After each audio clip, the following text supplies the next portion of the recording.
Airways అంటే మన బాడీలోకి గాలి వెళ్ళే పైప్స్ అనమాట.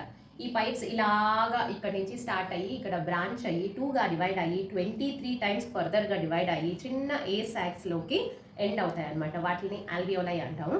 దాని గురించి నెక్స్ట్ వీడియోలో చూద్దాం. మరి ఈ వీడియోలో ఎయిర్వేస్ గురించి మాట్లాడుకుందాం. అడల్ట్స్లో మనలో రెస్పిరేటరీ సిస్టమ్ మెచ్యూర్ అయి ఉంటుంది, డెవలప్ అయి ఉంటుంది. కాబట్టి ఈ ఎయిర్వేస్ అన్నవి పెద్దగా లావుగా ఉంటాయి.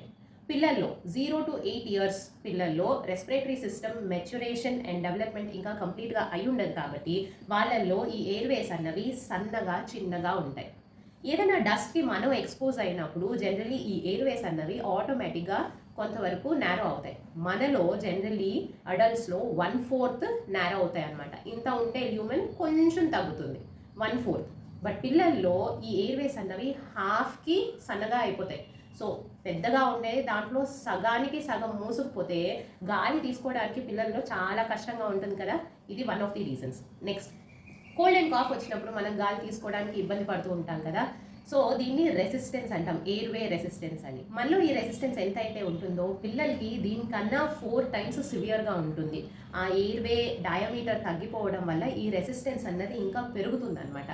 సో 4 టైమ్స్ రెసిస్టెన్స్ పెరగడం వల్ల, హాఫ్కి డయామీటర్ తగ్గిపోవడం వల్ల వాళ్ళకి జలుబు చేసిన, నోస్ బ్లాక్ కానీ, వీజింగ్ కానీ, డస్ట్ ఎలర్జీ కానీ ఇలాంటి ప్రాబ్లమ్స్ ఏమన్నా వచ్చినప్పుడు వాళ్ళు చాలా ఎక్కువగా కష్టపడతారు మనతో కంపేర్ చేస్తే. మరి దీనికి సొల్యూషన్ ఏంటి అంటే, నంబర్ 1, డస్టీ ఎన్వైర్న్మెంట్ని అవాయిడ్ చేయాలి. బయటకి ట్రావెల్ చేస్తూ ఉన్నప్పుడు గాలి ఏ డైరెక్షన్లో ఉంటుందో దానికి ఆపోజిట్గా పిల్లల్ని కూర్చోబెట్టకూడదు. దీనివల్ల కూడా ఎయిర్వే కన్స్ట్రిక్షన్ అన్నది జరుగుతుంది. Next, high sugar and salt ఉన్న ఫుడ్స్ని తగ్గించాలి.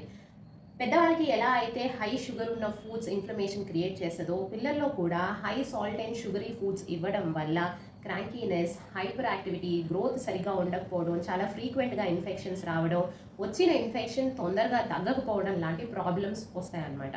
సో ఇమ్యూనిటీ బాగా పెరగాలి అని అన్నా, ఈ ఇన్ఫెక్షన్స్ తొందరగా తగ్గాలి అని అన్నా ఈ హై సాల్ట్ అండ్ షుగరీ ఫుడ్స్ని ఎంతవరకు వీలైతే అంతవరకు తగ్గించడం మంచిది. Next, last but most important thing, out side physical activity.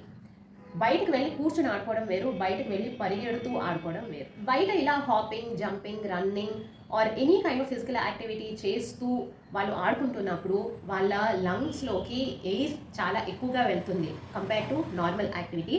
And ఆటోమేటిక్గా ఎయిర్వేస్ అన్నవి డైలేట్ అవుతాయి అన్నమాట. కొంతవరకు స్మాల్గా ఉన్నవి పెద్దగా డైలేట్ అయ్యి ఎక్కువ ఎయిర్ వెళ్తుంది. ఎక్కువ ఎయిర్ ఎప్పుడైతే వెళ్తుందో దానివల్ల ఎక్కువ ఆక్సిజన్ అందుతుంది. ఈ ఆక్సిజన్ వల్ల respiratory system development and functioning కూడా చాలా చాలా బెటర్ అవుతుంది. ఇమ్యూనిటీ కూడా చాలా బాగా డెవలప్ అవుతుంది.